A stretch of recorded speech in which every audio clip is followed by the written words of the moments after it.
Kothamangalam block പഞ്ചായത്തിന്റെ ജനകീയാസൂത്രണ പദ്ധതി പ്രകാരം പിണ്ടിമനയിൽ ഹൈബ്രിഡ് പച്ചക്കറി വിത്തുകൾ വിതരണം ചെയ്തു. ബ്ലോക്ക് പഞ്ചായത്ത് പ്രസിഡന്റ് ജെസി സാജു വിതരണോദ്ഘാടനം നിർവഹിച്ചു.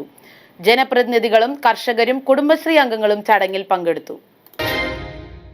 കോതമംഗലം ബ്ലോക്ക് പഞ്ചായത്തിൽ 2026-2027 ജനകീയാസൂത്രണ പദ്ധതി പ്രകാരം കർഷക ഗ്രൂപ്പുകൾക്ക് ഹൈബ്രിഡ് പച്ചക്കറി വിത്തുകൾ വിതരണം ചെയ്തു.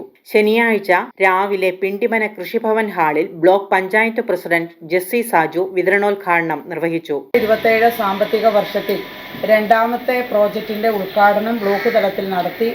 അത് ബ്ലോക്കിന്റെ 10 കൃഷിഭവനിലേക്കും ഈ പറയും പോലെ ഹൈബ്രിഡ് പച്ചക്കറിയുടെ വിത്താണ് വിതരണം നടത്തപ്പെടുന്നത്. വൈസ് പ്രസിഡന്റ് ഇവിടെ സൂചിപ്പിച്ചതുപോലെ കോതമംഗലം ബ്ലോക്ക് പഞ്ചായത്ത് കാർഷിക മേഖലയാണ്.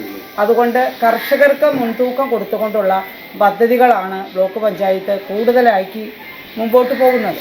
ഇവിടെ സൂചിപ്പിച്ചതുപോലെ 1800 കിലോ 1600 കിലോ ഇഞ്ചിയും മഞ്ഞളും കൂടി 800 വ്യക്തികൾക്ക് 800 കുടുംബങ്ങൾക്ക് നമ്മൾ നടത്തി വിതരണം ചെയ്യപ്പെട്ടു. അത് 25 ലക്ഷം രൂപയുടെ പ്രോജക്റ്റായിരുന്നു. കോതമംഗലം ബ്ലോക്ക് പഞ്ചായത്തിൻ്റെ 10 പഞ്ചായത്തുകളിലും കൃഷിഭവൻ വഴിയാണ് നടത്തപ്പെട്ടത്. ഒരു കൃഷിഭവൻ്റെ കീഴിൽ 800 കുടുംബങ്ങൾക്ക് വീതമാണ് നമ്മളത് വിതരണം ചെയ്തിട്ടുള്ളത്. അത് കൃത്യമായി ഈ കർഷകർ കൊണ്ടുപോയി വിനിയോഗിച്ചിട്ടുണ്ട് എങ്കിൽ ഓരോ വീടിനും ആവശ്യമായിട്ടുള്ള ഇഞ്ചിയും മഞ്ഞളും ജൈവവളങ്ങൾ ഉപയോഗിച്ച് ഉൽപ്പാദിപ്പിച്ച് അവരുടെ ജീവിത നിലവാരത്തിൽ ആരോഗ്യം സംരക്ഷിക്കുന്നതിന് വേണ്ടിയിട്ട് അവർക്ക് അത് ഉപയോഗിക്കുവാനായിട്ട് സാധിക്കുന്ന തരത്തിലേക്ക് അത് കൊണ്ടുവരാനായിട്ട് സാധിച്ചിട്ടുണ്ടാകും. അതുപോലെ തന്നെയാണ് പച്ചക്കറി വിത്ത് ഇപ്പോൾ ഇവിടെ വിതരണം ചെയ്യുന്നത്. അടുത്ത മാസത്തോടു കൂടി ഹൈബ്രിഡ് പച്ചക്കറി തൈകളും ബ്ലോക്ക് പഞ്ചായത്ത് വിതരണം ചെയ്യും. ഈ മഴയുടെ കുറവ് അല്പം മാറി വന്നതിന് ശേഷം അടുത്ത മാസം ചെയ്യാം. ഇപ്പോൾ വിത്ത് കൊടുത്തിട്ട് തൈ അടുത്ത മാസം ചെയ്യാമെന്നാണ് ഉദ്ദേശിക്കുന്നത്. പിണ്ടിമന ഗ്രാമപഞ്ചായത്ത് പ്രസിഡന്റ് KP ജോർജ് അധ്യക്ഷത വഹിച്ചു. കൃഷി ഓഫീസർ ഷൈല CM ആമുഖ പ്രഭാഷണം നടത്തി. Block panchayat vice president Vijoy P Joseph മുഖ്യപ്രഭാഷണം നിർവഹിച്ചു. പഞ്ചായത്ത് വൈസ് പ്രസിഡന്റ് ലത ഷാജി, വികസനകാര്യ standing committee chairman Shoukath Ali TA, ആരോഗ്യ വിദ്യാഭ്യാസ standing committee chairperson Sibi James, ക്ഷേമകാര്യ standing committee chairperson Seena Basil, ward മെമ്പർമാരായ ജലജ പൗലോസ്, ബിബി എൽദോസ്, റെജി MT, ജെൻസി വർഗീസ്, അഖിൽ രവി എന്നിവർ സംസാരിച്ചു. നമുക്കറിയാം, ബ്ലോക്ക് പഞ്ചായത്ത് ഓരോ പഞ്ചായത്തുകളിലേക്കും 1600 കിലോ ഇഞ്ചി മഞ്ഞൾ വിത്ത് വിതരണം ചെയ്തു. അത് വളരെ ട്രാൻസ്പെറൻ്റായി അഗ്രോ സർവീസിനെ ഏൽപ്പിക്കുകയും ADA മുതലുള്ള സമിതി അംഗങ്ങൾ അതിന് മേൽനോട്ടം വഹിച്ച് അതിൽ കൃത്യമായ വിത്തിൻ്റെ ഗുണമേന്മയും അതിൻ്റെ പ്രവർത്തനങ്ങളുമായി കൃത്യമായി അത് വിപണിയിൽ നിന്ന് കർഷകരിൽ നിന്ന് ഏറ്റെടുക്കുകയും അതൊന്ന് നടപ്പിലാക്കുകയും ചെയ്യും.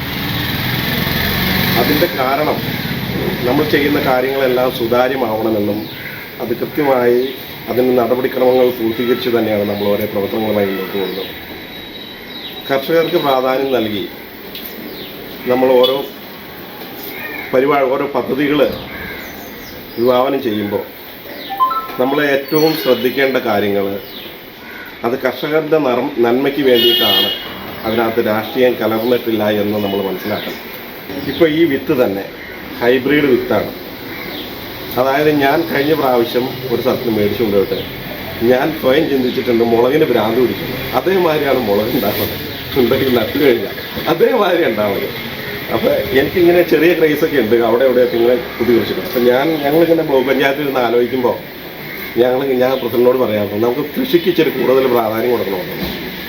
അപ്പോൾ കൃഷിക്ക് പ്രാധാന്യം കൊടുക്കുമ്പോൾ പ്രത്യേകിച്ച് ഞങ്ങൾ രണ്ടുപേരും ഈ പഞ്ചായത്തിൻ്റെ ഭാഗമായിട്ട് ഇരിക്കുന്നത് കൊണ്ട് തന്നെ കൃഷിഭവൻ്റെ ഉദ്യോഗസ്ഥർ ഞങ്ങളെ രണ്ടുപേരെ വിളിക്കാറുണ്ട്. അങ്ങനെ മറ്റുള്ള കൃഷിഭവനിൽ ഞങ്ങൾക്ക് അങ്ങനെ വലിയ പ്രാധാന്യങ്ങളൊന്നും കിട്ടാറില്ല. അതുകൊണ്ട് തന്നെ ഈ കൃഷിഭവനുമായി ബന്ധപ്പെട്ട് ഞങ്ങൾക്ക് ഇച്ചിരി കൂടുതൽ അടുപ്പങ്ങളുമുണ്ട്. അതിന് പ്രത്യേകം ഈ കൃഷിഭവൻ്റെ ഓഫീസറോടും അതിനോടനുബന്ധിച്ചുള്ള ഉദ്യോഗസ്ഥരോടും കാർഷിക സമിതി വികസന സമിതി അംഗങ്ങളോടും നന്ദി രേഖപ്പെടുത്തി. കാർഷിക വികസന സമിതി അംഗങ്ങൾ, വെജിറ്റബിൾ ക്ലസ്റ്റർ അംഗങ്ങൾ, കുടുംബശ്രീ അംഗങ്ങൾ, പാടശേഖര സമിതി അംഗങ്ങൾ, കർഷക സുഹൃത്തുക്കൾ തുടങ്ങിയവർ പങ്കെടുത്തു. വള്ളിപ്പയർ, വെണ്ട, പാവൽ, പടവലം, ചീര എന്നിവയുടെ വിത്തുകളാണ് വിതരണം ചെയ്തത്. നമ്മൾ 800 കർഷകർക്ക് കൊടുത്തിട്ടുണ്ട്. അപ്പോൾ അത് നല്ലൊരു പദ്ധതിയാണ്. 800 പേർക്ക് ഒത്തിരി അല്ല, വളരെയേറെ അല്ലെങ്കിലും ഓരോ കിലോ അത്യാവശ്യം കറി ആവശ്യത്തിന് ഉൽപ്പാദിപ്പിക്കാൻ പാകത്തിന് 800 കർഷകർക്ക് കൊടുത്തിട്ടുണ്ട്. അതിനുശേഷം നമ്മൾ പഞ്ചായത്ത് ഞാറ്റുവേല ചന്തയോടനുബന്ധിച്ച് നമ്മൾ പച്ചക്കറി തൈകൾ കൊടുത്തു. തെങ്ങിൻ തൈ, കുരുമുളക് തൈകൾ ഉൾപ്പെടെ, കമുകൻ തൈ, കൊക്കോ തൈകൾ ഉൾപ്പെടെ വിതരണം ചെയ്തു. അതിനുശേഷം മുളപ്പിച്ച പച്ചക്കറി തൈകൾ വീണ്ടും വിതരണം ചെയ്തു. ഇന്നിപ്പോൾ ബ്ലോക്ക് പഞ്ചായത്തിൻ്റെ സ്കീമായ പച്ചക്കറി തൈയല്ല വിത്തിൻ്റെ വിതരണം നടത്തുകയാണ്. ഇനി പഞ്ചായത്തിൻ്റെ പദ്ധതി അനുസരിച്ച് പച്ചക്കറി തൈകൾ ഇനി വരും. അപ്പോൾ നമുക്ക് കാർഷിക മേഖലയിൽ നല്ലൊരു സാധ്യത നമ്മൾ പ്രയോജനപ്പെടുത്തിയെടുക്കുകയാണ്. കർഷകർ നല്ല രീതിയിൽ സഹകരിക്കുന്നുണ്ട്. അപ്പോൾ ഓണത്തിന് നമ്മുടെ ഈ തവണത്തെ സ്കീമിൻ്റെ പേര് തന്നെ ഓണത്തിന് ഒരുക്കാം വിളവിൻ്റെ വിസ്മയം എന്നാണ് നമ്മുടെ പദ്ധതിക്ക് പേരിട്ടിരിക്കുന്നത്. Media 60 news, Kothamangalam.